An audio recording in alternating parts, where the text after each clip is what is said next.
সে গল্প করছে বলে ভুল হবে। জাহানার আন্টি মানে অয়নের আম্মুর সাথে ভিডিও কলে কথা বলছে আমার আম্মু। এই কথা যে কবে শেষ হবে তা কেউ জানে না। আপু খাটে শুয়ে বলল, আজকে কি কি পড়েছে? ফিজিক্স আর ম্যাথ করাইছে। হোমওয়ার্ক দেয়নি? বিরক্ত হয়ে বললাম, সারাদিন নবিতার আম্মুর মতো হোমওয়ার্ক হোমওয়ার্ক করো কেন? এখন ঘুমাবো আমি, সরো সরো। এমন সময় আব্বু দরজা নক করে বলল, তুমি আয়ানকে নিয়ে একটু ছাদে হেঁটে আসো। তোমার আম্মু আর আন্টির কথা বেচার হয়তো বোর হচ্ছে, আমি একটু ঘুমাবো। রুম থেকে বের হয়ে আব্বুকে বললাম, শুধু বোর কেন, রাদারফোর্ড, আইনস্টাইন, নিউটন সব হতে বলো। কথাটা একটু জোরেই বলেছি। অয়ন হয়তো শুনেছে, তার মুখের মিটিমিটি হাসি তো তাই জানান দিচ্ছে। চলুন অয়ন ভাই, ছাদে হেঁটে আসি। আমার কথায় তেমন কোনো জবাব না দিয়ে অয়ন উঠে আমার সাথে চলতে শুরু করলো। ছাদে এসে এক পাশ ঘেঁষে দাঁড়িয়ে বললাম, এখান থেকে যদি তোমায় ফেলে দিই? অয়ন পাঞ্জাবির হাতা ফোল্ড করতে করতে বলল, তোকে ছাড়া পড়বো না, নো টেনশন। আমি কিছু বলার আগেই অয়ন আবারও বলল, আইনস্টাইন, নিউটন, রাদারফোর্ড তোর কথা শুনলে লজ্জাই পেত। আমি হেসে দিলাম। তারপর বললাম, বাইক কার? তোমার নিজের বাইক আছে বলে তো জানতাম না। কিভাবে জানবি? আমাকে কতটুকু চিনিস? গাজীপুরে তো আঙ্কেলের বাইকটা নিয়ে ঘুরেছ, এখানেরটা নতুন লাগে। বাহ, কি খোঁজ খবর নিয়েছিস তুই? আমি একটু রেগে বললাম, খেয়ালই করো না। অয়ন হেসে বলল, আব্বুর বাইকটা বিক্রি করে আমাকে এটা কিনে দিয়েছে। তুই তো 3-4 দিন বেরিয়ে হসনি। আমি বাড়িতে গিয়েছিলাম তাই কিনে আনলাম আর কি। তাহলে এর আগের বাইকটা কার ছিল? ফ্রেন্ডের থেকে ধার করা। চেঁচিয়ে বললাম, মানে কাগজপত্র ছাড়া বেআইনি? তোরে পুলিশ ধরছে না কাগজ চাইছে? হুদ্দাই চিল্লায়। ফ্রেন্ডের থেকে ধার নিয়ে এদিক ওদিক যাই, এটা জেনেই আব্বু কিনে দিল। ও, আঙ্কেল তোমাকে কত আদর করে দেখেছো, নিজের বাইক বিক্রি করে তোমায় কিনে দিয়েছে। অয়ন আলতো হাসলো, তারপর রেলিংয়ে ঠেস দিয়ে দাঁড়িয়ে বলল। তোর কোচিং অফ করছে কেন? হঠাৎ হাসিটা বন্ধ হয়ে গেল। অয়ন আবারও বলল, তানিমা কিছু সন্দেহ করছে? ঠিক বুঝতে পারছি না, তবে অয়ন আমার কথার মাঝেই বলল, কি? এত লুকোচুরি কিসের? খুই লুকোচুরি, আমরা ঘুরতে গিয়েছিলাম, এটা জানলে তোকে বকবে। হ্যাঁ, বকবে। তারপর জানতে চাই আমাদের মাঝে কি সম্পর্ক আছে, তখন কি বলবি? আমি একটু এগিয়ে গিয়ে বললাম, আপু এত বোকা না, সে বুঝে যাবে এই সম্পর্কের নাম। আমি আর সরে আসতে পারলাম না। অয়ন আমাকে এক হাতে এক প্রকার শক্ত করে জড়িয়ে ধরে বলল, কি নাম তার, আমিও জানতে চাই। সমস্ত শরীরে বিদ্যুতের ঝাঁকুনি অনুভব করলাম। আমি চুপ করে তার দিকে তাকিয়ে আছি। অয়ন নিজেও জানে, আমিও জানি, তবে আবারও কেন এই প্রশ্ন? সে আমার থেকে শুনতে চায়। কি বলবো আমি? আমাদের হৃদয়ের স্রোত একই মোহনায় ঢেউ তুলেছে, আছড়ে পড়ছে বারবার একই দিকে। না, ভুল বললাম, দুটি মহাসমুদ্রের উত্তাল ঢেউ ধেয়ে এসে ডুবিয়ে দিচ্ছে আমাদের, আর আমরা চলে যাচ্ছি অতল সমুদ্রের নিচে এক অজানা দেশে, পাতালপুরীতে। সেখানে সে হবে রাজা, আর আমি হব তার একমাত্র রানী। সপ্তাহখানেক কেটে গেছে। অয়ন নিয়ম করে আমায় পড়াতে আসছে, গাদা গাদা পড়া দিচ্ছে, পড়া নিচ্ছে, পড়া না পারলে বকাঝকা করছে, পরীক্ষার পর পরীক্ষা নিচ্ছে, পরীক্ষার নাম্বার আব্বুকে দেখাচ্ছে। এক কথায় ছোটখাটো অত্যাচার চালাচ্ছে সে, পারলে বুলডোজার দিয়ে পিষে দেবে এমন একটা অবস্থা। আমার বান্ধবীরা 3 সাবজেক্ট পরীক্ষা দিবে বলে চিল করছে, আর আমি পড়াশোনার জ্বালায় চোখে সর্ষে ফুল দেখছি। অয়ন আসে যায় ঠিকই, কিন্তু পড়া ছাড়া তার দিকে এক মুহূর্তও তাকানো মানা। ফ্লার্টিং ভুলে পাক্কা টিচার হয়ে গেছে সে। আজকেও আমাকে জ্ঞান দিতে এসেছে, থুরি পড়াতে এসেছে। এসেই অর্গানিক কেমিস্ট্রি নিয়ে পড়া ধরা শুরু করে। এক গাদা হোমওয়ার্ক চেক করছে আর একের পর এক প্রশ্ন করছে। উত্তর দানকারীর দিকে বিন্দুমাত্র ভ্রুক্ষেপ নেই। এক পর্যায়ে প্রশ্নের উত্তর না দিয়ে জিজ্ঞাসা করলাম, অয়ন, আমি যে পড়তে পড়তে মরে যাচ্ছি, সে খবর কি আছে? পড়তে হবে। এত পড়ে হবেটা কি? একদিন তো মরেই যাব। অয়ন বই থেকে মাথা তুলে আমার দিকে তাকালো, একটু কড়া গলায় বলল, গ্র্যাজুয়েট একজন ছেলেকে কখনো 12 ফেল মেয়েকে বিয়ে করতে দেখেছিস? হ্যাঁ, গ্রামে দেখেছি। কথা মিথ্যা না, এমন ঘটনা আমাদের গ্রামে সত্যিই ঘটেছে। অয়ন কিছুটা হতাশ হয়ে বলল, মা যদি 12 ফেল হয় বা 10-এ পাস হয় তবে বাচ্চাদের কি অবস্থা হবে? মাথা নেড়ে বললাম, আরো খারাপ হবে। তাই আমার বাচ্চার মাকে ভালো রেজাল্ট করতে হবে, ভার্সিটি পড়তে হবে, গ্র্যাজুয়েট হতে হবে। চোখ ছোট ছোট করে বললাম, বাচ্চা পড়াতে গ্রাজুয়েট? তাহলে তো সংসার করতে পিএইচডি লাগবে। অয়ন হেসে বলে, হ্যাঁ, গ্র্যাজুয়েট হতে হবে। দুগালে হাত দিয়ে বললাম, তার মানে আমাকে বিয়ে করবা, এটা এক প্রকার শিওর? অয়ন গাল টেনে বলে, থাপড়া একদম গাল লাল করে দিব। চুপচাপ পর, এসব আজাইরা প্যাচাল পরীক্ষার পর করা যাবে। মুখ থেকে তার হাত সরিয়ে বললাম, তার মানে পরীক্ষার পর আমার প্যাচাল শুনবা? হ্যাঁ। তখন ধমক দিবা এমনি? একদম না, এখন বর। আলাদি কণ্ঠে বললাম, আরেকটা প্রশ্ন করেই পড়বো আবার, প্রমিস? কি? পরীক্ষার পর ঘুরতে নিয়ে যেতে হবে ঢাকার বাইরে কোথাও, তাও সেটা বাইকে করে। নিয়ে যাবা? গেলাম। সত্যি? অয়ন চেয়ার ছেড়ে উঠে এসে আমার মুখের সামনে মুখ এনে বলল, আর একটা কথা বললেন একদম 4 তলা থেকে ধাক্কা দিয়ে ফেলাই দিব। কিন্তু আমরা তো দোতলায় থাকি। অয়ন আমাকে ভয় দেখাতে না পেরে হতাশ হয়ে সরে গেল। বোকা বোকা লাগছে মুখটা। আবারও বই নিয়ে বলল, পড়াশোনা না করলে কোথাও নিয়ে যাব না। ওকে পড়া ধরা, বলছি সব বলছি, শিখেছি আমি। পড়া শেষে অয়ন স্বাভাবিকভাবেই বেরিয়ে গেল। আমি বই গোছাচ্ছি। আমি জানি অয়ন আবারও ফিরে আসবে, ঠিকই এসে আমার গাল টেনে দিয়ে চলে যাবে। প্রতিদিন এটা আমার স্বভাবে পরিণত হয়েছে। সে প্রতিদিন যাওয়ার সময় ফিরে আসবে। আপু রুমে এসে বলল, আজকে অন ভাই তো এতক্ষণ পড়ালো। অস্বাভাবিক নাকি? না, তাও 3 ঘন্টা অনেক সময়। আমার সামনে এক্সাম, তাই পড়াইছে। আপু আর কিছু না বলে চলে গেল। আমিও বই খাতা নিয়ে আবারও পড়তে বসলাম। অয়ন যতই পড়ার অত্যাচার করুক, আমাকে তো পড়তে হবে। ওর যোগ্য হতে হবে আমাকে। সন্ধ্যার দিকে মানহা এসে হাজির হলো। ব্যাগ ভর্তি বই নিয়ে এসেছে। আম্মুর সামনে পৃথিবীর শ্রেষ্ঠ ভদ্রতা দেখিয়ে আমার রুমে আসলো। দরজা বন্ধ করে ব্যাগটা খাটে ছুঁড়ে ফেলে বলল, ফ্রেন্ডরা কেন ব্রেকআপ করায় জানিস? এর জন্যই করায়। আমিও তোর ব্রেকআপ করাবো। মানে একটা বেড়া পাইলি কি পাইলি না, আমাকে বেমালুম ভুলে মেরে দিলি। তোকে আর তোর ওই বেড়াকে কি করি শুধু দেখ। ও শুধু কথা বলছে না, বিভিন্ন আকার ইঙ্গিত দেখিয়ে এক কথার নৃত্য করছে। গালে হাত দিয়ে বললাম, নাইস ডান্স। মানহা আমার মুখের সামনে এসে তুড়ি বাজিয়ে বলে, একদম ফনিতা না। আমি কোনো ভনিতা করছি না, ভনিতা করছিস তুই। মানহা ব্যাগ থেকে নোট খাতা বের করে বলল, বাদ দে, আমার কষ্ট তুই কি করে বুঝবি? এখন আমাকে সাজেশন দে। কিসের সাজেশন? আমার সাধারণ কথায় মানহা মুখ বাঁকিয়ে বলল, থাপ্পড় খাবি। অয়ন ভাই যা যা সাজেশন দিছে সব দে।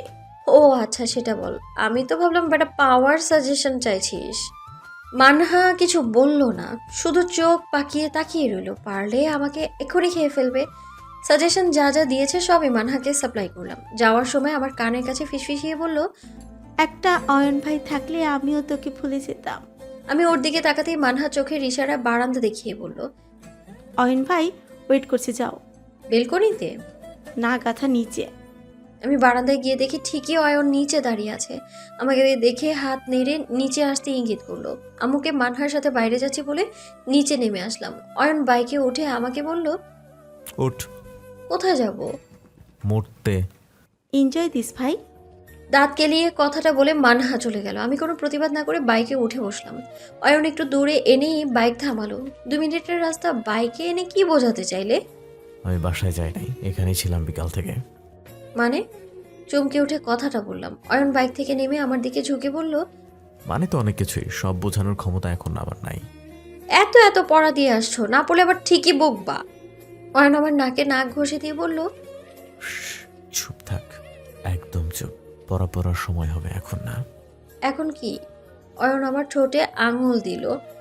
এখনো তার কপাল আমার কপালে ঠেকে আছে। আমার চোখ বন্ধ হয়ে গেল। অয়নের শার্টের কলার খামচে ধরে রেখেছি। হুট করে অয়ন সরে গেল। অন্যদিকে তাকিয়ে আছি আমি। আমি তার মুখখানা দেখার অপেক্ষায় আছি। সৌভাগ্য হলো। অয়ন ফিরে তাকিয়ে হেসে দিল। আমিও হেসে বললাম, এমন পাগলামির কোনো মানেই পাই না আমি। একদিন সবকিছুর এক্সপ্লেনেশন আসবে। কথাটা আমার ছোট্ট মস্তিষ্কে ঠিক আটলো না, একটু ভারী পড়লো। তারপর আর তেমন কোনো কথা হলো না। আমি বাসায় চলে আসলাম। হুটহাট অয়নের এই ধরনের কথা আমায় একটু ভাবিয়ে তুলেও বিচলিত হওয়া যাবে না। শান্ত আছি, শান্তই থাকবো। আর আমার ভাবনা আমার মনেই থাকবে। রাতটুকু অন্য রাতের মতোই পার হলো। সকালে 10টায় অয়ন পড়াতে এসেছে। বিকালে সে বিজি থাকবে, তাই সকালে এসেছে। আর আমি তো কলেজে যাইই না। রুমে বসে মনের সুখে গান গাচ্ছি। নিশা লাগিল রে, বাঁকা 2 নয়নে নিশা লাগিল রে। এত নেশা লাগলে এক্সাম দিবি কিভাবে? অয়নের কথায় ফিরে দেখি দরজার সামনে সে দাঁড়িয়ে। আজকে গেটটা পুরো ফর্মাল। সাদা শার্ট, ফর্মাল প্যান্ট, হাতে কালো ঘড়ি। দাড়িগুলো বেশ সুন্দর করে এসেছে। মুখে কিছু লাগিয়েছে কিনা বুঝতে পারছি না, তবে বেশ কিউট লাগছে। আমাকে এক দৃষ্টিতে তাকিয়ে থাকতে দেখে দরজাটা চাপিয়ে ভেতরে এসে বলল, এভাবে তাকিয়ে থেকো না, আমার লজ্জা লাগে। ধমক দিয়ে বললাম, করুক, আজ তুমি লাজুক আর আমি বেহায়া। সে হেসে হেয়ালি করে বলে, সে তো তুই প্রতিদিনই বেহায়া নির্লজ্জ। চোখ ছোট করে তাকাতেই সে ঠোঁট বাঁকিয়ে হাসতে থাকে। তাকে দেখতে দেখতে এই 2 ঘন্টা পার হয়ে গেল। পড়া সব মাথার 2 কিলোমিটার উপর দিয়ে চলে গেছে। পড়া শেষে আমাকে হোমওয়ার্ক দিচ্ছে। এমন সময় আমি প্রশ্ন করলাম, নায়ক নায়িকার বিয়ে হলে সিনেমা শেষ হয়ে যায় কেন? আমার কথায় অয়ন বই থেকে চোখ তুলে বলল, হঠাৎ এই প্রশ্ন? বলো না। আগে পড়া লেখেন, তারপর বলবো। রাগ দেখিয়ে বললাম, নো, আগে বলবা। আমার জেদে হার মেনে অয়ন মুচকি হেসে বলল, কারণ বিয়ের পরের কাহিনী তো শুরু হলে আর শেষই হবে না, তাই শুরুই করে না। মানে? আনসার চেয়েছিলি, দিয়েছি, আর কোনো মানে টানে না। ধমক খেয়ে আবারও পড়া শুরু করলাম। দেখতে দেখতেই দিনগুলো পেরিয়ে গেল। আমার পরীক্ষা চলে এলো। 3 সাবজেক্ট ও মোট 6 পত্রের পরীক্ষা হলো। 2021 সাল, করোনা পরবর্তী সময়ে নামমাত্র এইচএসসি পরীক্ষা দিয়েছি। পরীক্ষা যা দিয়েছি মোটামুটি নাম্বারও আন্দাজ করে ফেলেছি। আজ শেষ পরীক্ষা, উচ্চতর গণিত দ্বিতীয় পত্র দিলাম। কেন্দ্রের বাইরে বের হয়ে আম্মুকে খুঁজে পাচ্ছি না। ছুটি এখন হবে জেনেও আম্মু কোথায় যেতে পারে তাই ভাবছি। হঠাৎ হাতে টান পড়ায় ফিরে দেখি অয়ন দাঁড়িয়ে আছে। ভ্রু উঁচিয়ে বলল, খিরে আন্টির মেয়ে, আন্টিকে খুঁজছিস? কি বলে আমায়? কিছু না বলে একটা হাসি দিয়ে হাত ধরে একটু এগিয়ে গিয়ে রিক্সা নিল। রিক্সায় বসেও আমার শান্তি হলো না। অয়নের হাতে একটা ঝাঁকুনি দিয়ে বললাম, আম্মু কোথায়? আন্টি বাসায়, আর তার পোষ্যকে নিতে আমি এলাম। বাড়াবাড়ি হচ্ছে কিন্তু অয়ন ভাই। অয়ন চমকে তাকালো। আমিও ভাব নিয়ে অন্যদিকে তাকিয়ে হাসছি। কি বললে আবার বলতো? অয়ন ভাই, নো, অয়ন ভাইরাস। মায়ের খাবি যে কোনো দিন। তার হাতে একটা খামচি দিয়ে বললাম, তুমি খাবে, আমি দেব। আস্তে, শিয়ালের মতো বিহেভ করিস না। আমি কি শিয়াল? তুমি কি খ্যাপা হলো? আজ তো মিয়াও তুমি। ঝগড়া করতে করতেই বাসায় চলে এলাম। বাসায় এসে আম্মুর সাথে দেখা হলো। পরীক্ষা কেমন হলো? আম্মুর প্রশ্নে খুব একটা হেলদোল না করে বললাম, ভালো। আম্মু আমার থেকে মুখ ফিরিয়ে অয়নকে বলল, বসয়ন, জাহানারা কি ঢাকায় আসবে না? আম্মুকে তো জানেন আন্টি, খুব একটা বের হয় না। আচ্ছা, তারপরও দেখি আসে কিনা। বাসায় নিয়ে এসো একদিন। জি।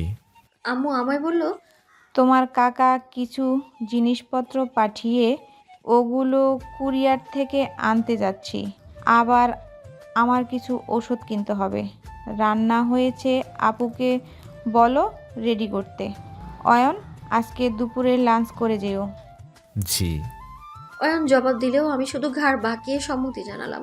আম্মু চলে গেলে আমি রুমে যেতে যেতে ব্যঙ্গ করে বললাম, ভাবখানা এমন যেন বিনয়ের অবতার, ভদ্রতা একদম উপচে উপচে পড়ছে।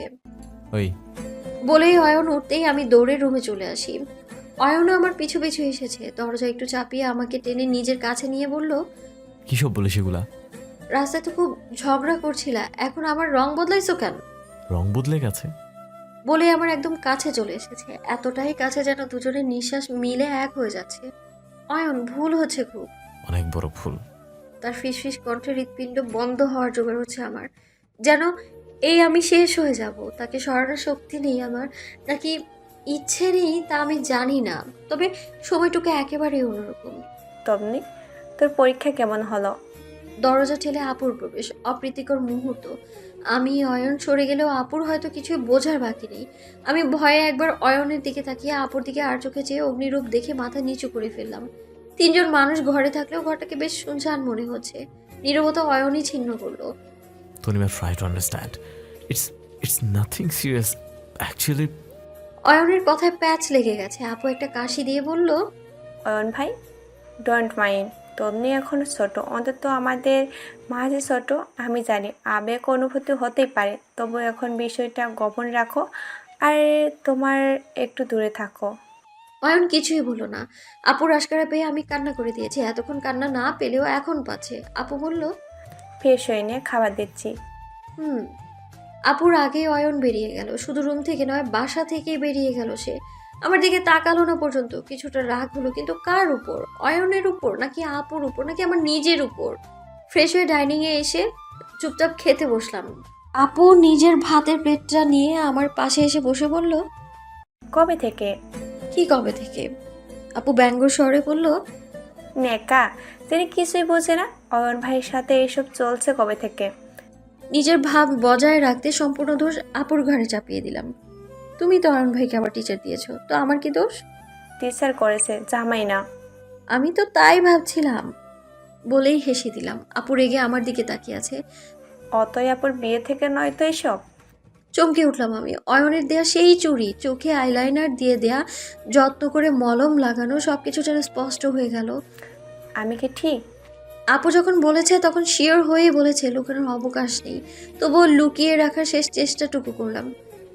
না, কিছু ফিল করলেও তাকে জানাইনি কিছুই, আর সেও কিছু বলেনি। আপু ভাত রেখে হাত ঝেড়ে উঠে দাঁড়িয়ে বলল, এর জন্যই ইন্টারে পড়ার মেয়েদের বিয়ে দিয়ে দেয়। কি হলো না হলো এখন থেকেই তাকে সে ডাকা শুরু। আল্লাহ, এই দিনও আমাকে দেখার ছিল। আরে আপু কি করতেছো? তো কি করব, আমি এখনো আবিয়াত্তা, আর আমার ছোট বইন এখন অগ হ্যাগ করতেছে। আপুকে টেনে বসিয়ে বললাম, আগে খাও, তারপর কথা হবে। খাওয়া শেষ করে টেবিল গুছিয়ে রাখছি, এমন সময় আম্মু আসলো। আমাদের দুজনকে বলল, অয়ন চলে গেছে? আপু আমার দিকে তাকিয়ে রান্নাঘরে চলে যায়। আমি হকচকিয়ে বললাম, কিছু কাজ আছে বললো আর চলে গেল। খায়নি? না। আম্মু ব্যাগগুলো রেখে রুমে যেতে যেতে বলতে থাকে, মেয়ে দুইটা বড়ই হইছে, আক্কেল কম আছে। ছেলেটা নিজের কাজ ফেলে কলেজ থেকে তোকে দিয়ে আসলো, কিন্তু না খেয়ে গেল। তোমার ছেলে নাকি? আমার ঝাড়িতে আম্মুর রুমে চলে গেল। আপু এসে প্লেটগুলো রাখতে রাখতে বলে, না, ওনার মেয়ের জামাই। কপাল চাপড়ে বিলাপ করতে মন চাইতেছে। এই আপু নিজে গোপন রাখতে বললো, অথচ নিজেই ফাঁস করবে মনে হচ্ছে এখন। সন্ধ্যায় অয়ন কল দিল, আমি রিসিভ করলাম, কিন্তু কোনো কথা বলছি না। তনু, হ্যালো। হে হে তনু, সারা শব্দ না পেয়ে কেটে আবার কল দিল। রাগ করেছিস? কেন রাগ, বল আমাকে। রাগের কারণই বোঝো না, তাহলে আর কিসের ভালোবাসো? ঠিকই তো, ঠিকই তো। একটু ভাবতে দে। কিছুক্ষণ হুম হুম শব্দ করে বললাম, আজ কথা না বলে চলে এসেছি বলে? না। তবে কি ঝগড়া করেছি বল? না। একটু থেমে শব্দ করে গলা ঝেড়ে বলল, এতটা কাছে এনেছিলাম বলে? সমস্ত শরীরে তড়িৎ খেলে গেল। দুপুরে সেই ঘটনা মনে হতেই বুকের ধুকধুকটাও দ্বিগুণ হলো। ঠোঁট দুটো অবিশ্বাস্যভাবে কাঁপছে, কথা বলতে চেয়েও পারছে না। তনুশ্রী, নিজের অস্বাভাবিক অবস্থা তাকে বুঝতে না দিয়ে বললাম, না মানে আমাকে ঘুরতে নিয়ে যাওয়ার কথা ছিল তো। ও সেই কথা। ঠিক আছে, তুই বাসায় কথা বল, আমি তো রেডি আছি। যখন বলবি তখনই হাজির। আমি সিলেট যাব। কি? অয়ন চেঁচিয়ে উঠল, হ্যাঁ আমি সিলেট যাব। জি না, বড়জোর কুমিল্লা, নারায়ণগঞ্জ, গাজীপুর, সাভার যেতে পারবেন, এর বেশি একদম না। মানে ঢাকার আশেপাশে? হ্যাঁ, একদিনে ফিরে আসতে হবে। তাইলে লাগবে না, ওসব আমার দেখা হয়েছে। অয়ন কিছুই বলছে না। আমি রাগ দেখিয়ে বললাম, আমাকে নিয়ে একটু যাওয়ার কথা হলো, অমনি তুমি বেঁকে বসেছো। এমন করে না তনুশ্রী, আমার কিউট। অত দূরে একটা ছেলের সাথে যেতে নাই। মানে? মানে দুপুরের ঘটনা মনে করেন, সব বুঝে যাবেন আশা করি। কিছু না বলে ফোন কেটে দিলাম। লজ্জা লাগছে, প্রচুর লজ্জা। অয়ন এখন আয়নায় মুখ দেখলে নিশ্চয়ই মুখে লাল আভা দেখতাম। অয়ন কি বলতো আমাকে এভাবে দেখলে? বলতো আজ আমাকে রঙিলা লাল সেই পাখি মুনিয়া মাছ রাঙা লাগছে। বাবা মাত্রই অফিস থেকে ফিরেছে। আমি বাবার সামনে গিয়ে দাঁড়িয়ে আছি। বাবা বুঝেছে আমি কিছু বলতে চাই। কি বলবে মামুনি? বাবা আসলে এক পায়ের আঙুল দিয়ে আরেক পায়ের আঙুল সমানে খুঁচিয়ে যাচ্ছি। আপু বাবার হাতে শরবতে গ্লাস দিয়ে বলল, পরিতা করতেছে, পরীক্ষা শেষ এই বলবে আমি করতে যাব, এখানে যাব, ওখানে যাব, আর কি। তানিমা, বাবা একটু কড়া ভাষায় আপুর নাম নিতেই আপু চুপ করে গেল। আমার দিকে তাকালে আমি বললাম, আমি ঘুরতে যাব। আপু ঘাড় নেড়ে বলল, বলেছিলাম আমি। আপুর কথা বাবা তেমন গুরুত্ব না দিয়ে বলল, যাবে, ভালো কথা। আজকের পরীক্ষা কেমন হলো? খুব ভালো। তা কোথায় যেতে চাও? আমার তো ছুটি হবে না। অয়ন ভাই নিয়ে যাবে। এদিক সেই দিনই। আপু কাশতে কাশতে চলে গেল। বাবা সেই দিকে একবার তাকিয়ে বলল, এদিক সেদিক মানে? মানে ঢাকার আশেপাশে, সাথে মানহা যাবে আর মানহার আন্টি যাবে।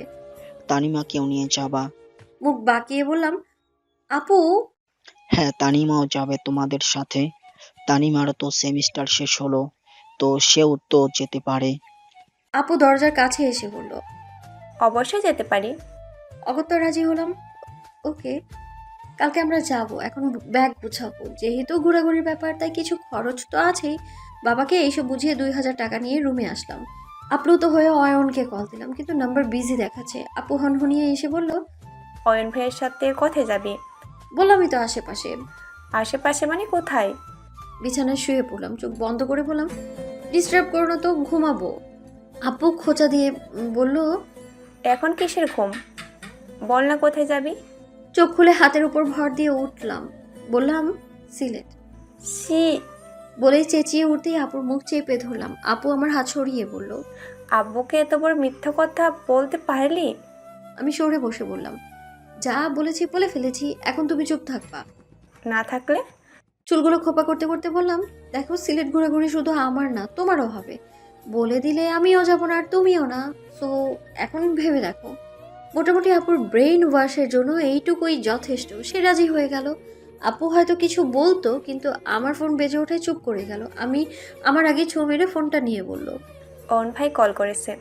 দাও, আমি কল দিয়েছিলাম, তখন রিসিভ করেনি, তাই এখন কল দিয়েছে। আপু ফোনটা দিতে দিতে বলল, তুমি বেশি খারাপ, ফাজিল মাইয়া। ফোন রিসিভ করে বারান্দায় চলে গেলাম। দরজাটা চাপিয়ে বললাম, বলো। কল তো তুই দিয়েছিলি। হ্যাঁ, কেন যে দিয়েছিলাম তা তো ভুলে গেছি।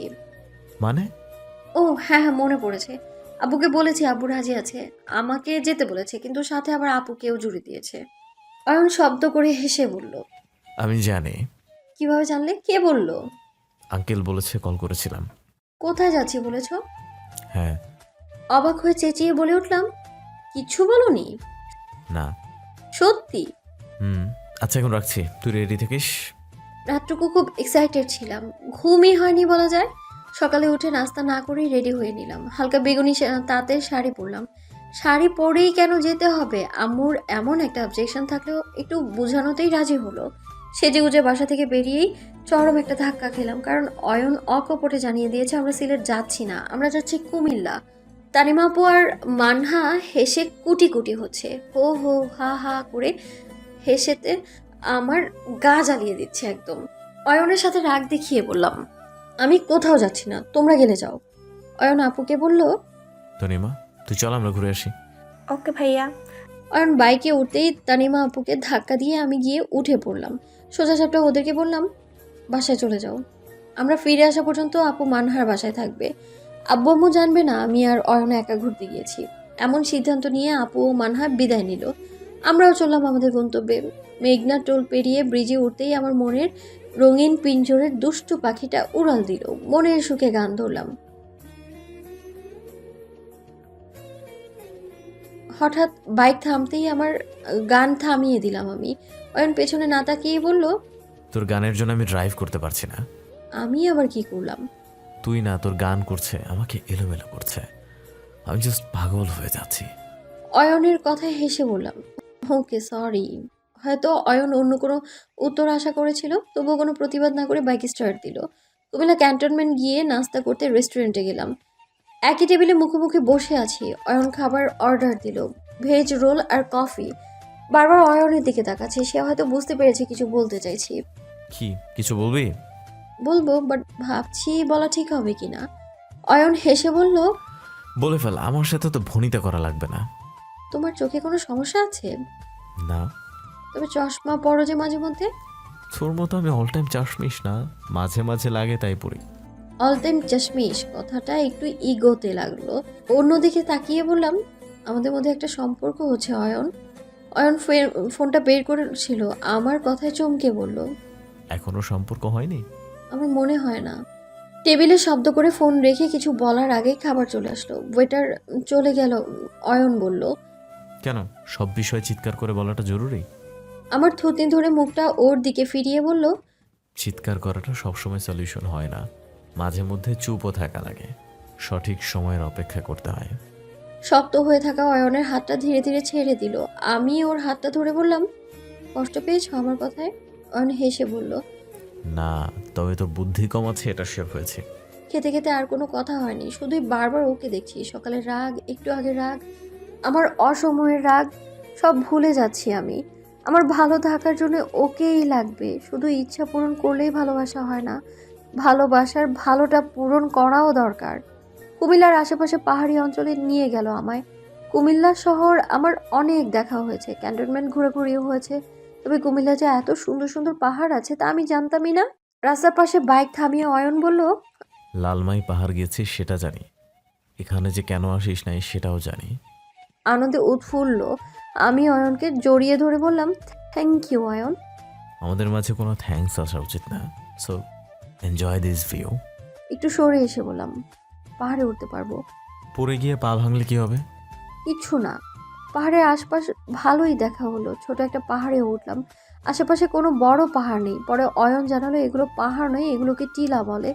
পাহাড়ি ঢালে একটা গাছের গুড়ির উপর দুজনে বসে পড়লাম। দৌড়াদৌড়িতে ক্লান্ত হয়ে আছি। অয়নের কোলে মাথা রেখে আতশোয়া হয়ে রইলাম আমি। টায়ার্ড? হঠাৎ করে উঠে বসে বললাম, আজকে তোমার কোনো কাজ ছিল না? ছিল তো, টিউশন ছিল, শুক্রবারে পড়াবো বলেছি। কয়টা টিউশনি করো? 4টা। আশেপাশে তাকিয়ে বললাম, এখানে মানুষ নেই কেন? অয়ন হেসে হাত দিয়ে ইশারা করে বলল, বসতবারে ওদিকে রেখে এসেছি আমরা। আমি উঠে দাঁড়িয়ে একটা একটা করে গাছ দেখছি। অয়ন আমার সাথে সাথে হাঁটছে। আমি পড়বো না, এত ভেবো না। কথাটা বলতে নিয়েই ধপাস করে পড়ে যেতে নিলাম। অয়ন ধরে বলল, ভাব কম নেন ম্যাডাম, এলোমেলো তনুশ্রী আমার। স্বপ্নের মতো কাটানো দিন দ্রুতই চলে যায়। পাহাড় চূড়ায় দাঁড়িয়ে আছি দুজনে, উদ্দেশ্য সূর্যাস্ত দেখব। যদিও অয়ন চায়নি, আমিই জেদ ধরেছি। সূর্য চলে যাচ্ছে, আকাশ ছাড়িয়ে পাহাড়ের গহীনে লুকোচ্ছে আজও। 2 হাতে অয়নের হাত জড়িয়ে বললাম, আজকে সূর্যাস্তটা বেশি সুন্দর লাগছে তাই না? অয়ন আমার দিকে তাকালো, লাল আভায় তার মুখটাও লাল হয়ে উঠেছে, উজ্জ্বল লাল। অয়ন আমাকে আরেকটু কাছে টেনে বলল, ওই সূর্য, পাহাড়, রক্তিম আকার সব সৌন্দর্য ছাড়িয়ে তুমি আমার চোখে অধরা হয়ে ধরা দিয়েছ। মনে হচ্ছে আর ফিরে না গিয়ে এখানেই থাকি। আমি লাফিয়ে উঠে বললাম, good idea. Very bad idea, এক্ষুনি অন্ধকার হয়ে যাবে, চল এখন। সূর্য ততক্ষণে ডুবে গেছে, অন্ধকারে নেমে আসতেও কষ্ট হচ্ছে। অয়নের হাত টেনে বললাম, অথয়াপুর মেহেন্দি সন্ধ্যার মতো আজও আমায় কোলে নিয়ে চলো না অয়ন। অয়ন থমকে দাঁড়ালো, তারপরই কোলে তুলে নিল আমায়। আজ আবারও শুনছি তার বুকের বাম পাঁজরে বাজতে থাকা ঢিপ ঢিপ শব্দ।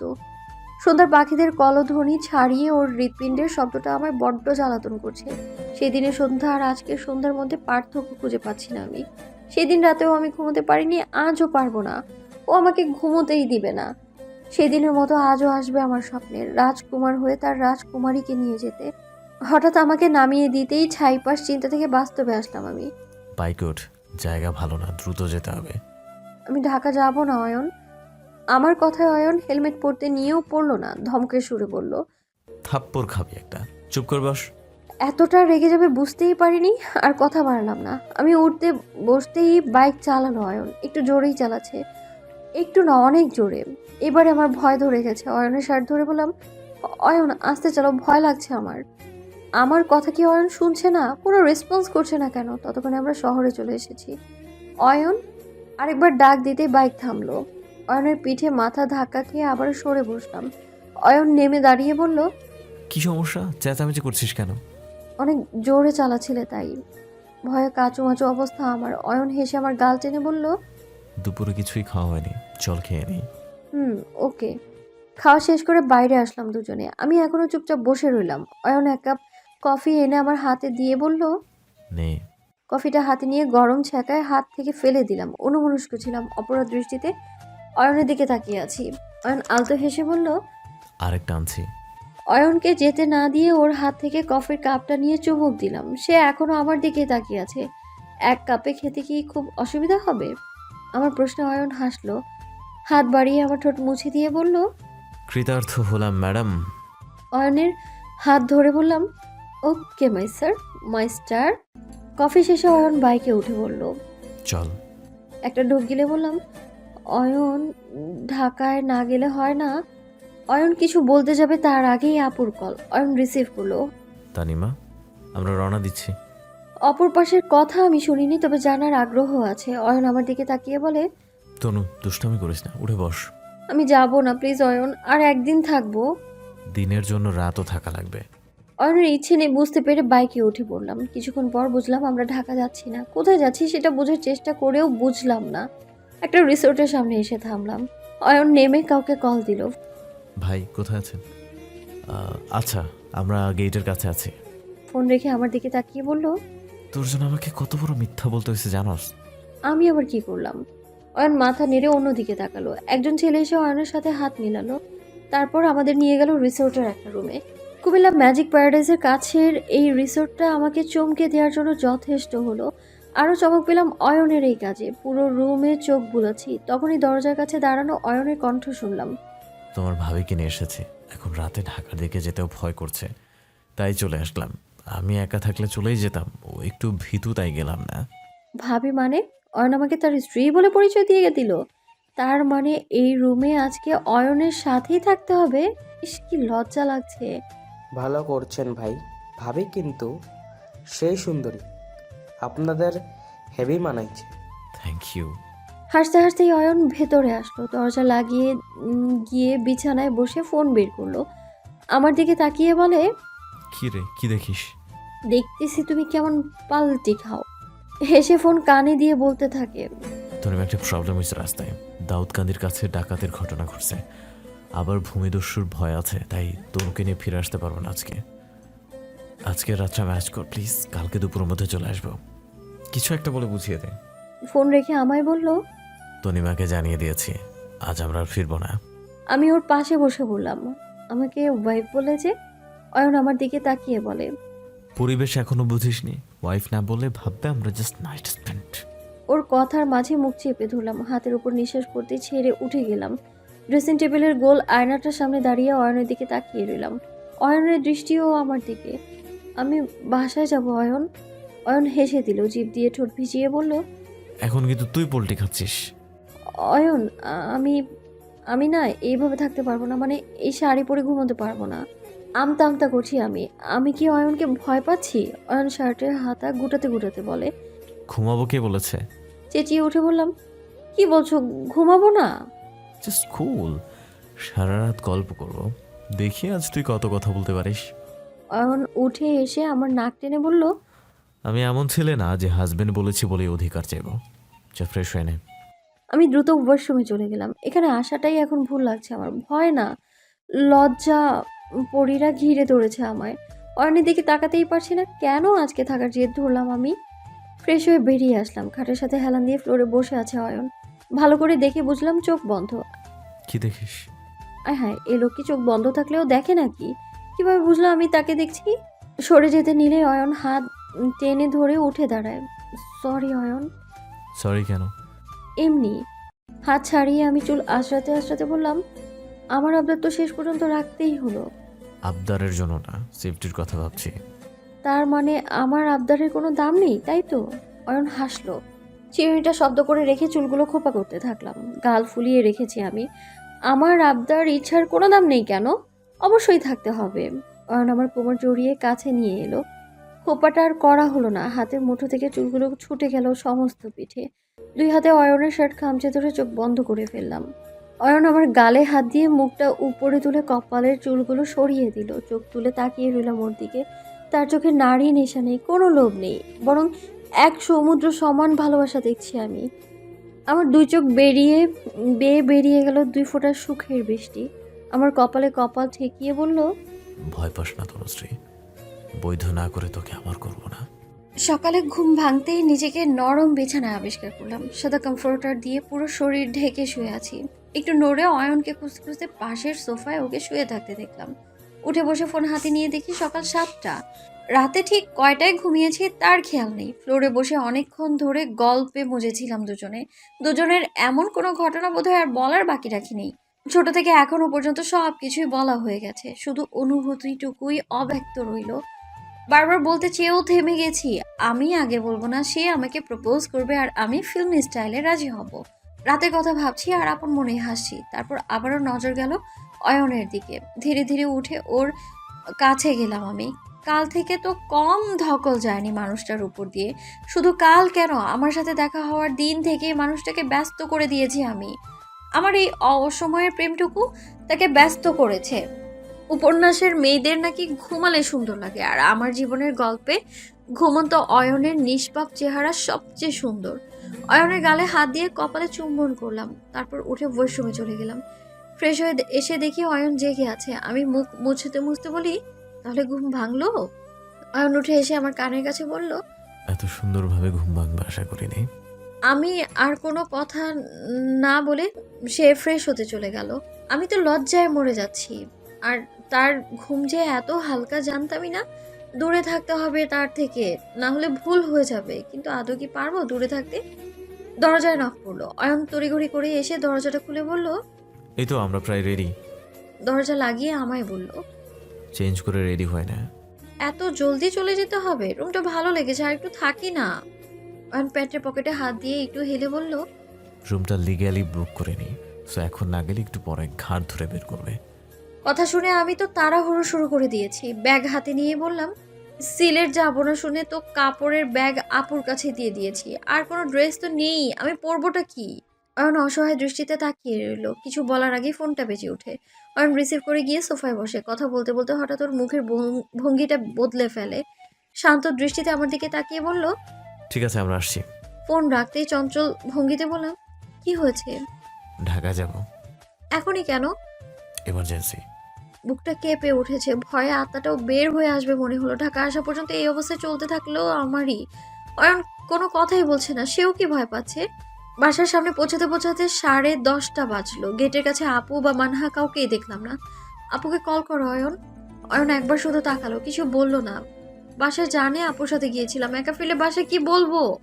অয়ন আমার হাত ধরে ভেতরে নিয়ে গেল। ফ্ল্যাটে গিয়ে দরজা খোলা দেখে এক মুহূর্তের জন্য মনে হলো কোনো বিপদ হয়েছে, কিন্তু তারপরেই বুঝলাম সবটা শেষ। ড্রয়িং রুমে সোফায় বসে আছে আব্বু, আম্মু ফ্লোরে বসে আছে, আপু আর মানহা সামনে দাঁড়িয়ে আছে, দুজনেই কাছে। আমি অয়নের দিকে তাকালাম। আব্বু কড়া ভাষায় বলল, মানহা যাচ্ছে, মানহার আন্টি যাচ্ছে, এদিক সেদিকে যাব। আমাকে এইভাবে বোকা বানাতে লজ্জা করলো না তোমার তুম্ভি? মা অথবা মামনি ছাড়া বাবা কোনোদিনও আমাকে নাম ধরে ডাকেনি। হঠাৎ এমন ডাকে ঘাবড়ে গেলাম। আব্বু ধমক দিয়ে উঠল, কি হলো জবাব দাও। আর অয়ন, তোমাকে নিজের ছেলের মতো স্নেহ করতাম, এইভাবে আমাকে না ঠকালেও তো পারতে। আমি বলবো কিছুই বুঝতে পারছি না। আমি দু চোখ দিয়ে একাধারে স্রোত বইছে। আব্বু হঠাৎ চেঁচিয়ে উঠে বলে, আদরের প্রদান এটাই দিলে যে একটা ছেলের সাথে সারা রাত বাইরে কাটিয়ে আসলে। আমি ভয়ে 2 পা পিছিয়ে গেলাম। অয়নের দিকে তাকিয়ে দেখি চোখ বন্ধ করে দাঁত নিচের ঠোঁট কামড়ে ধরেছে। আচমকা এমন ঘটনায় সে স্তব্ধ। আপু আমাকে ধরে কান্না ভেজা কণ্ঠে বলল, আব্বুও ছোট মানুষ, বুঝতে পারিনি। ছোট মানুষ, এতই ছোট যে আমার সাথে মিথ্যা বলতে পারে। আর তানিমা, তোর আশকারায় আরো বেশি বেড়েছে। তুই তো সবটা চিনো, আমাকে কিছুই বলিসনি। আব্বু অয়নের দিকে তাকাতে অয়ন মাথা নিচু করে ফেলে। আব্বু একটু কড়া করেই বলে, এমন কাজ কেন করো যাতে চোখ মেলাতে আর না পারো? তম্বি বড় হয়েছে, এটা ও না বুঝলেও তোমার তো বোঝা উচিত ছিল। তোমাকে তো ভালো ভদ্র ছেলে ভাবতাম, কিন্তু এখন। বাবা আর কথা বাড়ায় না, নিজের রুমে চলে গেল। আম্মু অনবরত কাঁদতে কাঁদতে বাবার পিছু পিছু চলে গেল। অয়ন আমার দিকে তাকিয়ে চোখ মুছতেই ইশারা করে সেও চলে গেল। আমি ফ্লোরে বসে বললাম, অয়ন ওরকম ছেলে না আপু, ও খারাপ না আপু, বাবাকে বোঝাও না তুমি, ও খারাপ না। আম্মু হন্তদন্ত হয়ে বেরিয়ে এসে বলল, অয়ন নামটাও যদি এখানে আর উচ্চারিত হয় তবে মেরেই ফেলবো তোকে। তোদের জন্য সারা জীবন কষ্ট করে এখন তোদের জন্যই লোকটা শান্তি পাচ্ছে না। বাবা হয় তোদের, না থাকলে বুঝবি কেমন লাগে। বলেই আম্মু আবারও রুমে চলে গেল। আমি চেয়ে রইলাম তার যাওয়ার দিকে। আপু মানহাকে চলে যাওয়ার জন্য বলে। মানহা যেতে যেতে আমার দিকেই চেয়ে রইল। আমি বুঝতে পারছি আমাকে ছেড়ে যেতে ওর ইচ্ছে করছে না, কিন্তু নিরুপায় মানহার যেতেই হয়। রুমে এসে বিছানায় বসে পড়লাম। একটা ভুল, শুধুমাত্র একটা ভুল আমাকে আর অয়নকে যোজন যোজন দূরে ঠেলে দিল। বিশাল এক প্রাচীর তুলে দিল আমাদের মাঝে। বাবাকে কষ্ট দেওয়া সম্ভব না, অয়নকে ছাড়াও থাকতে পারবো না। দুজনে আমার 2 কুলের ভালোবাসায় পরিণত হয়েছে, আর আমি মাছ দরিয়ায় ভাসছি। কাঁদতে কাঁদতে ঘুমিয়ে পড়েছি। দুপুরের দিকে আপু এসে ডাকলো। চোখ খুলে খাবারের প্লেট হাতে আপুকে দেখে উঠে বসলাম। প্লেটটা বিছানায় রেখে একটা ক্লিপ এনে আমার চুলগুলো আটকে দিয়ে বলল, খেয়ে নে। অয়ন ভাই জানালো ফোন পেয়ে সকালে না খেয়ে চলে এসেছিস। ভাত মেখে মুখের সামনে ধরলেও আমি মুখে নিলাম না। বললাম, অয়ন কল দিয়েছে? তবে তুই কিছুদিন ফোন চালানো অফ রাখ। আমি আপুর কথার মাঝেই বললাম, বাবা আমার ফোন নিয়ে গেছে তাই তো? কথাটা বলতে আপুর ইতস্তত বোধ হচ্ছে। আমি ভাত খেতে লাগলাম। খাওয়ার সময় আবারও চোখ ভিজে গেল। আপু নিজের ওনার কোনা দিয়ে চোখ মুছে বলল, চিন্তা করিস না, আমি জানি অয়ন ভাই কেমন আর আমার বোন কেমন। আব্বুকে আমি বুঝাবো, তুই কাঁদিস না প্লিজ। আমি কালকে কেন ফিরে আসলাম না? রাস্তায় বিপদ হতো বলেই অয়ন ভাই তাকে নিয়ে আসেনি। রাস্তা ভালো না ওখানে? ফুপিয়ে কেঁদে উঠে বললাম, আমি কেন ঘুরতে যাওয়ার বায়না করলাম বলো? কেন আমার জন্য বাবাকে কষ্ট পেতে হলো? কেন আমার জন্য অয়নকে অপমানিত হতে হলো বলো? আমার জন্য আম্মু আর জাহানার আন্টির সম্পর্কটা নষ্ট হবে। আমি সব কিছুর জন্য দায়ী। আপু আর কিছুই বললো না, কাঁদতেও বারণ করলো না, চোখ মুছেও দিল না, ফ্যাল ফ্যাল করে চেয়ে রইলো আমার দিকে। এমনটা কিভাবে হলো আপু? মানহার আন্টির কাজ এটা। মানহার আম্মু কালকে বাসায় ছিল না, মানহার আমি একাই ছিলাম। আপু একটু থামলো, আমি চুপচাপ চেয়ে রইলাম, একটা দীর্ঘশ্বাস ফেলে বলল, মানহার আন্টি রাতে বাসায় এসে আমাকে দেখে, আর ওনার সাথে আম্মুর ভালো সম্পর্ক তা তো জানিসই। উনি আম্মুকে বলেছে, তারপর আপু থেমে গেল, সে আর বলতে চায় না, আমিও আর শুনতে চাই না। পরদিন সকালে আমি জানতে পারলাম বাসা থেকে বের হওয়ার নিষেধাজ্ঞা পড়েছে আমার। তবু বিষয়টা নিয়ে তেমন ভাবাবেগ হলো না আমার। কাল থেকে বাবা আর কোনো কথা বলেনি আমার সাথে। বাবার এই নীরবতা আমার হৃদয়ে রক্তক্ষরণ করাছে। ভালো দিন খুব জলদিই যায়, আর খারাপ দিনগুলো যেন নড়তেই চায় না। আমি পড়াশোনায় মনোযোগ দেওয়ার চেষ্টা করলাম, ইউনিভার্সিটিতে অ্যাডমিশন টেস্ট দিব এমন উদ্দেশ্যে, কিন্তু আমার চেষ্টা বিফলে যাচ্ছে। পড়াশোনা করার বা মনে রাখার বিন্দুমাত্র আগ্রহ নেই। মনের বিরুদ্ধে জোর করে শুরু করলাম যুদ্ধ। সময় চলছে, রাত্রি দিন কেটে যাচ্ছে একের পর এক। ডিসেম্বর শেষ হয়ে জানুয়ারি চলে আসলো। কনকনে না হলেও মোটামুটি শীত পড়েছে। মানহার সাথে খুব কম কথা হচ্ছে, সেও আমার বাসায় খুব একটা আসে না, মাঝে মধ্যে আসলেও দ্রুত চলে যায়। কারণটা আমার আম্মু। সে আম্মুকে খুবই ভয় পাচ্ছে আজকাল। বাবার সাথে দূরত্বটা বেড়েই যাচ্ছে, এতটা বেড়ে গেল যে বাবা যখন বাসায় থাকে ততক্ষণ আমি রুম থেকে বেরই হই না। আম্মু মাঝে মধ্যে কথা বললেও হুম কিংবা ওকে ছাড়া আর কোনো জবাব দেওয়া হয় না। আজ শীতটা বেশ জেঁকে বসেছে, কম্বল মুড়িয়ে দিয়ে আরামে ঘুমোচ্ছিলাম। আপু এসে আলতো করে ডাকলো। তবনি ওই তো নো, ঘুম ঘুম চোখে বললাম, কি আপু? উঠ। উঠে বসে মুখের উপরে চুলগুলো সরাচ্ছি। আপু বলে, অয়ন ভাইয়া এসেছে। অয়ন এসেছে? বাবা জানলে মেরেই ফেলবে। কিছু বলার আগে আপু মুখ চেপে ধরে বলল, সাথে যা। জ্যাকেট পরে দ্রুত ছাদে চলে গেলাম। ছাদের রেলিং ঘেঁষে অয়ন দাঁড়িয়ে আছে। ধীরে ধীরে এগিয়ে গিয়ে পেছনে দাঁড়ালাম। অয়ন হয়তো আমার উপস্থিতি অনুভব করেছে, ফিরে তাকিয়ে বলল, সরি তপশ্রী। আবেগহীনভাবে বললাম, আমাদের মধ্যে সরি বা থ্যাঙ্কস থাকবে না, তুমিই তো বলেছিলে। অয়ন হেসে অন্যদিকে তাকালো। তার চেহারায় কেমন যেন একটা ছন্নছাড়া ভাব, ঘন দাড়ি, এলোমেলো চুল, মুখটাও কেমন শুকনো শুকনো লাগছে। অয়নের গালে হাত দিতে চমকে তাকালো। জোর করে হেসে বললাম, কি অবস্থা হয়েছে তোমার? তোর চেয়ে ভালো আছি তো। আমি তোর সুন্দর পরিবারে একটা অদৃশ্য দেয়াল তুলে দিয়েছি। নিজেকে আর এক মুহূর্তের জন্যও নিয়ন্ত্রণ করতে পারলাম না। অয়নের বুকে কপাল হেরিয়ে হাউমাউ করে কান্না করে দিলাম। এই দূরতা সহ্য হচ্ছে না। অয়ন দুই হাতে আমায় জড়িয়ে নিল, যতটা শক্ত করে সম্ভব জড়িয়ে রাখলো আমাকে। অয়নের জ্যাকেটের কলার খামচে ধরে নিজেকে শান্ত করার চেষ্টা করেও ব্যর্থ হলাম আমি। কিছুক্ষণ পর অয়ন বলল, তনুশ্রী, বাসায় চলে যা। আঙ্কেল জানতে পারলে আবারও রাগারাগি করবেন। এই বয়সে এত রাগ ওনার স্বাস্থ্যের জন্য ভালো না। একটু সরে এসে নাক ঝেড়ে বললাম, আন্টি কি কিছু জানে এই ব্যাপারে? না, আম্মুকে কেউই কিছু জানায়নি, তাই আমিও বলিনি। তাদের ফ্রেন্ডদের সম্পর্কটা ভালো থাকুক। সবাই ভালো থাকুক, সবাই, বলে অয়নকে ধাক্কা দিয়ে সরিয়ে বাসায় চলে আসলাম। রুমে এসে চুপচাপ করে বসে আছি।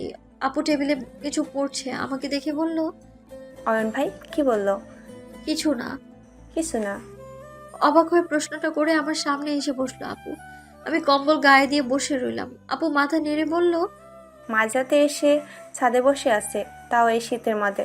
রাতে সিকিউরিটি গার্ডদের চোখ ফাঁকি দিয়ে কিভাবে ছাদে এসেছে কে জানি, এসে আমাকে কল দিল, তুই ঘুমাচ্ছিস শুনে জাগাতে নিষেধ করলো। কথা শুনে আমার চোখ কপালে ওঠার জোগাড়। মানুষটা কি পাগল? দৌড়ে উঠে বারান্দায় গেলাম। নিচে দাঁড়িয়ে হাত নেড়ে বায় জানালো অয়ন। আজ আবারও কান্না পাচ্ছে, আমার প্রচুর কান্না পাচ্ছে। সন্ধ্যায় আম্মু ফোনে আপুকে একটা ছেলের ছবি দেখাচ্ছে। ছেলেটার জীবনের কোনো অংশ বাকি রাখছে বলে মনে হচ্ছে না। আপুর হাতে ফোন দিয়ে বেরিয়ে যেতেই ছো মেরে ফোনটা নিয়ে বললাম, কে এটা আপু? আপু মৃদু হেসে বলল, দেখতেই তো পাচ্ছিস। ব্রু উঁচিয়ে আপুর চেহারা দেখছি। বেচারি এত লজ্জা পাচ্ছে কেন বুঝতে চেয়েও বুঝলাম না। ছবির সাথে একটা সিভির পিডিএফ আছে। সিভি ওপেন করে নাম দেখলাম রুম্মান ফয়সাল। পেশা লেখা আছে একটা প্রাইভেট কোম্পানির সিএফও। নিশ্চয়ই আপুর সাথে বিয়ের কথা চলছে, অথচ ঘরে থাকা আমি তাই জানি না। বেল বেজে উঠলো। আম্মু দরজা খুলে দিল। নিশ্চয়ই বাবা এসেছে। ফোনটা আপুর হাতে দিয়ে চেয়ার টেনে পড়তে বসে গেলাম। তম্বু, মা কোথায় আছো? আব্বু ডাকছে আমাকে, কতদিন পর ডাকলো এভাবে। চমকে উঠে আপুর দিকে তাকালাম, আপু হাসছে। উৎফুল্ল হাসিটা দেখে আমিও ছুটে গেলাম ড্রয়িং রুমে। বাবাকে দেখে কান্না করতে করতে জড়িয়ে ধরলাম। বাবাও মাথায় হাত বুলিয়ে দিল। কি হয়েছে, কেন হয়েছে জানতে চাই না, আমি এখন শুধুই আমার আগের বাবাকে চাই। বাবা মাথায় হাত বুলাতে বুলাতে বলল, যা হওয়ার হয়ে গেছে, বলবো সবটা ভুলে যাও। তোমার আপুর জন্য ছেলে দেখেছি, ছেলের ফ্যামিলি তানিমাকে পছন্দ করেছে। আমি মাথা তুলে আপুর দিকে আর চোখে একবার তাকালাম। আপু নিজের রুমের দরজার উপরে পর্দার আড়ালে দাঁড়িয়ে আছে, হাসি মুখে বাবার দিকে তাকাতেই বলেন, তানিমা চলে গেলে তুমি তো থাকবে আমাদের সাথে, তোমাকে নিয়ে তো অনেক স্বপ্ন, আমাদের স্বপ্নটা ভেঙে দিও না। হাসিটা মুছে গেল। মাথা নিচু করে ফেলতেই বাবা আবারও বললেন, কালকে ছেলে তার ফ্যামিলির সাথে আসবে, পাকাপাকি কথা হবে কালকে, সব দায়িত্ব তোমার। তানিমা এতদিন তোমাকে সামলেছে, আর এখন তুমি তানিমাকে সামলে নিও। জি ঠিক আছে। রুমে যাও। রুমে এসেই একটা লাফ দিয়ে আপুর গলা জড়িয়ে ধরলাম আর বললাম, আমার আপুটাও বিয়ে করবে? ইস ইস, তোমাকে সুন্দর করে সাজাবো আমি, ওয়াও, ফিলিং গ্রেট। শুরু হয়ে গেল আমার আরেকটা যুদ্ধ, সকলের সামনে হাসি মুখে থাকার যুদ্ধ, নিজের কষ্টটা লুকিয়ে রেখে হাসতে থাকা। এ কি সবাই বুঝে নাকি? সকাল থেকেই ঘর গোছানো আর রান্না সামলানো দুটোতেই হাত লাগাতে হচ্ছে। যদিও ভোরে আমার খালা চলে এসেছে, তবু ওনার হাতে হাতে এটা ওটা করে দিতেই হচ্ছে। দুপুরের আগে ওই মেজো ফুপি চলে এলেন, বাবা এসে ডাইনিংয়ে বসলেন। আমি এখন আম্মুর শখের শোকেস থেকে প্লেট, গ্লাস আর বাটি নামাচ্ছি। মামনি, জি বাবা। আমার রুমে এসো, তোমার ফোনটা নিয়ে যেও। প্লেটগুলো টেবিলে রেখে এক দৃষ্টিতে চেয়ে রইলাম বাবার দিকে। হঠাৎ ফোন ফেরত দিচ্ছে, মানে বাবা আমায় বিশ্বাস করছে। আর আমি কিনা সেই বিশ্বাস ভেঙে গত ভোরে অয়নের সাথে দেখা করেছি। বাবা আমাকে রুমে যেতে বলে চলে গেলেন। আমি একটু দাঁড়িয়ে থেকে বাবার পিছু পিছু রুমে গেলাম। আসবো বাবা? আসো। বাবা তার পাশে আমাকে বসতে ইশারা করলো, আমি তাই করলাম। আমার ফোনটা হাতে দিয়ে বললেন, আমার বিশ্বাসটুকু রাখবে আশা করি। এমন কোনো কাজ আর করো না যাতে আমাদের মাথা নিচু হয়। বুকের ভেতর জোরদার সাহস সঞ্চয় করে বললাম, বাবা অয়ন কিন্তু। কথা শেষ করার আগেই বাবা বললেন, যাও, কাজ করেছিলে। যা বুঝলাম অয়নকে নিয়ে কিছু শুনতে ইচ্ছুক নয় বাবা। কথা না বাড়িয়ে চলে আসি। রুমে এসে ফোনটা আপুর সামনে রেখে বললাম, তোমার বিয়েটা আমার জন্যও সুসংবাদ হয়ে এসেছে। ফোনের দিকে তাকিয়ে আপু হেসে দিল। আমিও আবার কাজে চলে গেলাম। বিকেলে আপুকে সাজাতে থাকলাম। মানহাও এসেছে, দুজনে খুব হালকা সাজে সজ্জিত করলাম আপুকে, যাতে তাকে সাধারণ লাগে। ট্রেলারে কখনো পুরো মুভি দেখাবো নাকি? নিজেকে আয়নায় দেখলাম, এলোমেলো লাগছে, সাথে ইচ্ছে না থাকলেও বাবার জন্য সাজলাম। আমাকে দেখতে খারাপ লাগলে বাবা হয়তো কষ্ট পেতে পারে। মানহা আমার একটা ছবি তুলে বলল, অয়ন ভাই দেখলে নির্ঘাত ফিদা হয়ে যাবে। চোখ বড় বড় করে তাকিয়ে বললাম, অয়নকে আমার ছবি পাঠাবি না? আমি বাবার বিশ্বাস ভাঙতে পারবো না, বাবাকে আর কোনো কষ্ট দেওয়া সম্ভব না। মানহা আমার দিকে তাকিয়ে রইল। মুখ ভার করে রুম থেকে বেরিয়ে গেলাম। অয়নের সাথে আর ততদিন আর কোনো যোগাযোগ করবো না যতদিন না বাবা মেনে নেয়। তবে অয়ন যদি সামনে চলে আসে, আমি কি করে নিজেকে সামনে নিব? মেহমানরা চলে এসেছে। শরবত নিয়ে ডাইনিং রুমে এসে বাবা বড় সড়ো একটা ধাক্কা খেলাম আমি। পাত্র রুম্মানের সাথে অয়নের চাচাতো ভাই ইত্তাজা আর রুম্মান ফয়সাল ফ্রেন্ড নাকি? এরা দু ভাই। প্রশ্নগুলো চঞ্চল গতিতে ছুটে বেড়াচ্ছে আমার মনে। প্রশ্নের পাহাড়ের মাঝে ইত্তাজা আরেকটা প্রশ্ন ছুড়ে দিয়ে বলল, আরে তন্দি যে, কেমন আছো? পরিবারের বড়দের কথা চলছে ড্রয়িং রুমে। রুমান ভাই আর আপুকে আলাদা কথা বলতে ছাদে পাঠিয়েছে। আমি এখানে সারাইয়ের বউ হয়ে এসেছি, মানে তাদেরকে পাহারা দিতে এসেছি। ছাদের দরজার কাছে বসে ফুলের পাপড়ি খুঁজছি। ফুলগুলো যদিও আপুর জন্য আনা হয়েছিল, কিন্তু এখন সেটা আমার দখলে। বুঝতে পারি তন্দি। আমার পাশে এসে বসতে বসতে কথাটা বলল ইত্তাজা। একবার সেই দিকে তাকিয়ে বললাম, অলরেডি বসে পড়েছেন। ইত্তাজা হাসলো, তারপর বলল, মন খারাপ নাকি? না তো। বোনের বিয়ে হবে, মন খারাপ হতেই পারে। একটু থেমে পেছনে আপুর দিকে তাকিয়ে বলল, তানিমা আপু কিন্তু খুব খুশি। রুম্মান ভাইয়াও ভালো মানুষ, তানিমা আপু ভালো মানুষ, ভালো থাকবে ওনারা। আমি কিছুই বললাম না। ইত্তাজা আবারও বলল, সারাক্ষণ চুপচাপ থাকো নাকি আমি বিরক্ত করছি? তেমন কিছু না, আসলে একটু টায়ার্ড, কাল থেকে ব্যস্ততায় আছি তো। ও, ফুলগুলো পাশে রেখে খুব আগ্রহ নিয়ে বললাম, রুমান ভাই কে হয় আপনার? ইত্তাজা খুব স্বাভাবিকভাবেই বলল, আমার খালাতো ভাই, মানে আমার আম্মুর বোনের ছেলে। এমনভাবে কথাটা বললো যেন খালাতো ভাই কাকে বলে সেটা আমি জানিই না। চোখ ছোট ছোট করে তাকিয়ে আবার ফুলের পাপড়ি বিসর্জনে মন দিলাম আমি। এটা যে আমার হাত থেকে ফুলগুলো নিয়ে বলল, এগুলো এভাবে না ছিঁড়ে সাজিয়ে রাখো, সুন্দর লাগবে। যদিও ফুল গাছে সুন্দর, কিন্তু এভাবে খারাপ লাগে না। মনে পড়ে গেল অয়নের কথা। অথয়াপুর বিয়েতে বাগানে ফুল ছেড়ে কত কথা শুনিয়েছিল আমায়। ফুল গাছে সুন্দর, জানিস না? এই একটা উম, এখন আবারও কানে বেজে উঠলো আমার। কি হলো তন্দি? ইতাজার ডাকে ভাবনা থেকে ফিরে বললাম, নাথিং। আপু আর রুমান ভাইয়া নিচে যাচ্ছিল। আমি উঠে দাঁড়িয়ে আপুকে বললাম, চলো। আপু আগে নেমে গেল। আমি সিঁড়ির কয়েক ধাপ পেরোতেই রুমান ভাইয়ার একটা কথা শুনলাম। তবে ইত্তেজা, আমার পর না হয় তোর বিয়েটাও সেরে ফেল। মেয়েটা খারাপ না, মানাবে তোদের। দ্রুত বাসায় চলে আসলাম। রুমে গিয়ে আপুকে বললাম, কেমন বুঝছো? কি? না বোঝার ভাব দেখে একটু রাগ হলো। রুমান ভাইকে কেমন বুঝেছো? ভালোই তো, তবে কথা একটু বেশি বলে। আমার হাসি উঠলো। আমার রাগী রাগী আপুর সাথে বাচাল ভাইয়া বেশ ভালোই কম্বিনেশন হবে, যাকে বলে মেড ফর ইচ আদার। সন্ধ্যা 7টায় মেহমানরা সবাই বিদায় নিল। আপুর 4র্থ সেমিস্টার পরীক্ষার পর বিয়ের তারিখ নির্ধারিত হলো। নভেম্বরের 4 তারিখে বিয়ে। এখন সবে জানুয়ারি চলছে, মানে আপুকে আরো 11 মাস অপেক্ষা করতে হবে। বাচ্চার মুখ দেখতেও মাকে 10 মাসের বেশি অপেক্ষা করতে হয় না, আর এখানে জামাইকে পেতেই 11 মাস লাগবে। আপুর জায়গায় আমি হলে নির্ঘাত রাতারাতি বরকে কিডন্যাপ করে নিয়ে বিয়ে করে ফেলতাম। আপু ফ্রেশ হতে গেছে আর আমি ড্রয়িং রুম গোছাচ্ছি। মানহা এখনো আমার সাথেই আছে, সেও আমাকে ঘর গোছাতে সাহায্য করছে। মানহাকে রাতে খেয়ে যেতে বলেছে আম্মু। সোফার উপর থেকে এক টুকরো কাগজ এনে মানহা আমার হাতে দিয়ে বলল, দেখ তো এটা। কি? হাতে নিয়ে দেখি কাগজে লেখা। তোমার হাতে কাগজটা পড়বে আমি জানি, তাই তো বলছি আজ তোমায় খুব সুন্দর লাগছিল। মন চাচ্ছিল আজই তোমাকে নিজের মনের কথা বলে দিই, কিন্তু আমি অপরাগ। শীঘ্রই আসবো তোমার কাছে, ভালোবাসাটুকু তুলে রেখো। দুজনে চিঠি পড়ে মিটিমিটি হাসছি। আম্মুকে এই দিকে আসতে দেখে দ্রুত কাগজটা লুকিয়ে ফেলাম। দুজনে ড্রয়িং রুম গুছিয়ে রেখে রান্নাঘরের ডিশ ওয়াশ করছি। রুমান ভাইয়া ঠিক কখন এই চিরকুট লিখলো আর কেন এটা ওখানে রাখলো? অদ্ভুত ঘটনায় অদ্ভুত চিন্তা হচ্ছে। আদৌতেও কি চিঠিটা রুমান ভাইয়া লিখেছে? তপনি, আপু ডাক পড়লো। রুমে গিয়ে দেখি আপু ফোনে কথা বলছে। আমাকে দেখে হেসে উঠে এসে ফোনটা আমার কানে দিয়ে বেরিয়ে গেল। আমি বোকার মতো আপুর দিকে তাকিয়ে ফোনটা ধরলাম। ফোনের ওপাশ থেকে অয়নের কণ্ঠ ভেসে আসলো। তনুশ্রী, কথা বলবি না আমার সাথে? একটা ঢোক গিলে বললাম, প্লিজ আমাকে আরো কল করো না, যোগাযোগ করো না আমার সাথে। কেন? একটু রাগী স্বরে বললাম, কারণ তুমি জানো অয়ন, আর তাছাড়া বাবা মাকে অনেক বিলিভ করতেছে, আমি বাবার সাথে আর প্রতারণা করতে পারবো না। অয়ন চুপ করে আছে। আমি আবারও বললাম, যোগাযোগ বন্ধ করো, ধরে নাও আমার সাথে কখনো দেখাই হয়নি। তুই পারবি এটা ধরে নিতে? হ্যাঁ আমি পারবো।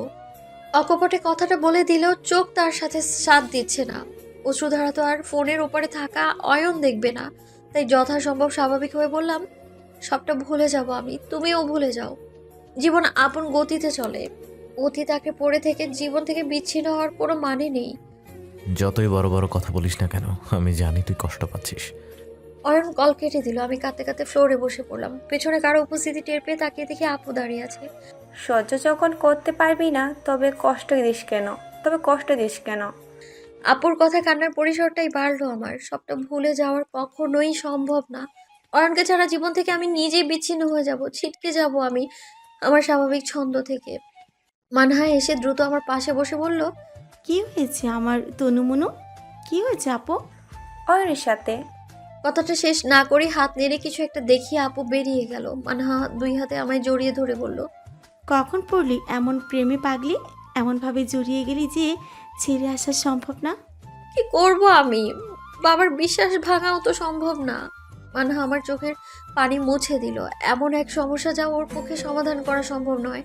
মনের এই বিচ্ছিন্ন অবস্থায় চিঠিটা আপুকে দেখানোই হলো না। সারা রাত কেঁদে কেঁদে কাটিয়ে দিলাম। ভোরে বিছানায় হেলান দিয়ে বসে আছি। চোখ ব্যথা করছে, হয়তো লাল হয়ে ফুলেও গেছে। এখনো চোখ দিয়ে ঝরঝর করে পানি পড়ছে। ভুলে যাব বললেই কি আর ভুলে যাওয়া যায়? মৃত্যু ছাড়া অয়নকে ভুলে যাওয়া অসম্ভব আমার পক্ষে। এক রাতে এটা টের পেলাম আমি। এই মানুষটাকে ছাড়া কিভাবে থাকবো আমি? পারবো না আমি। এমন সময় ফোন বেজে উঠলো। স্ক্রিনে অয়নের নাম্বার থেকে রিসিভ না করতে চেয়েও রিসিভ করলাম। রিসিভ না করলে সে কল দিতেই থাকবে আর ফোনটা বাজতেই থাকবে।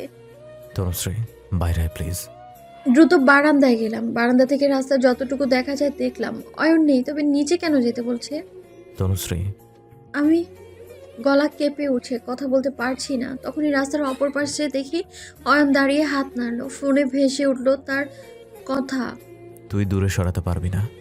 আমি বেহায়ার মতো কাছে আসতেই থাকবো। নিজেকে করা প্রতিজ্ঞা আর রাখা হলো না, দৌড়ে নিচে নেমে গেলাম। রাস্তায় কোনো গাড়ি নেই। এত শীতের মধ্যে ভোরে কেউ রাস্তায় বের না হওয়াটাই স্বাভাবিক। এক দৌড়ে রাস্তা পেরিয়ে গিয়ে সোজা অয়নকে জড়িয়ে ধরলাম। দুই হাতে আমাকেও জাপটে ধরে রাখলো সে।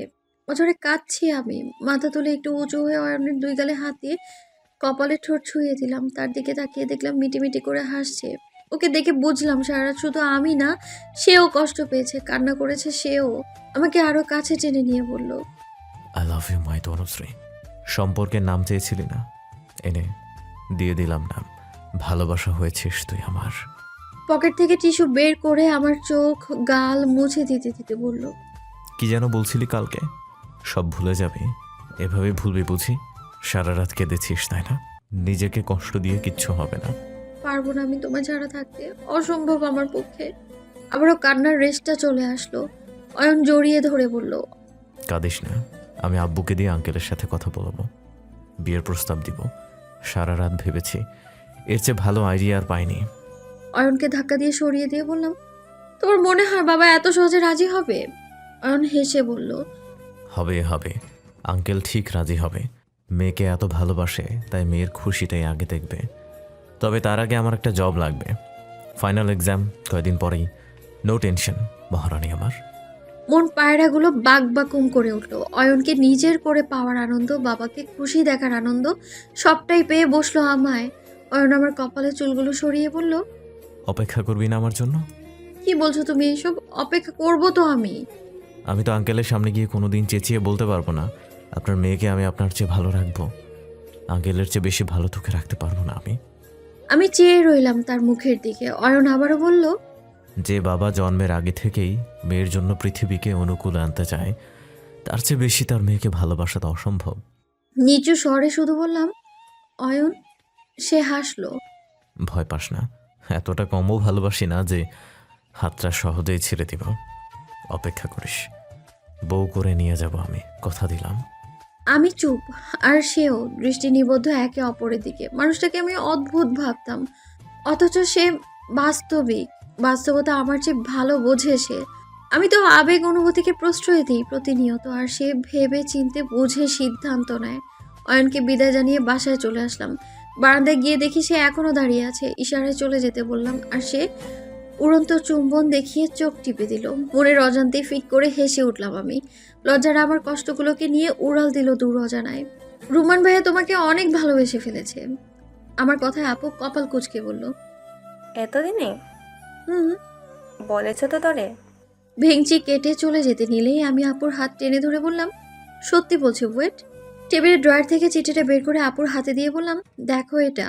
আপু চিঠি পড়তে শুরু করলো। মুখে মিটিমিটি হাসি আর গালে ঈষৎ লাল আভা দেখে রুম ত্যাগ করলাম আমি। আপাতত তাকে আর লজ্জায় না ফেলাই ভালো।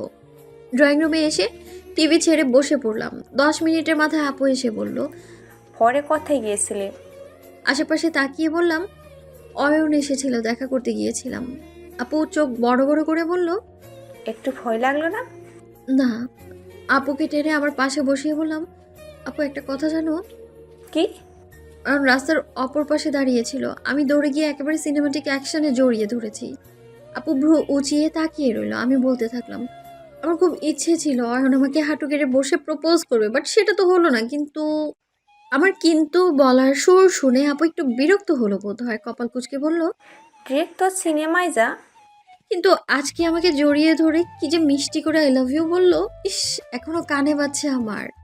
আপু গলা চুলকে বলল, তুই আর গিরগিরি দুটোই সেম।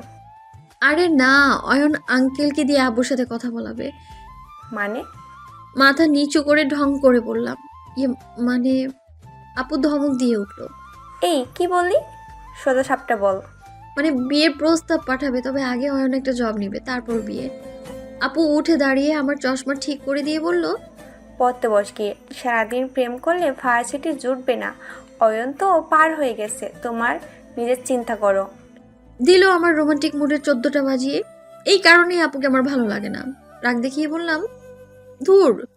উঠে রুমে এসে পড়তে বসলাম। আর আপুর কথায় আসিনি। অয়ন তার বাচ্চার জন্য শিক্ষিত মা চায়, সেই জন্য এসেছি। ভারী শব্দ, মা। আগে অভ্যস্ত না হলেও এখন হয়ে যাচ্ছি।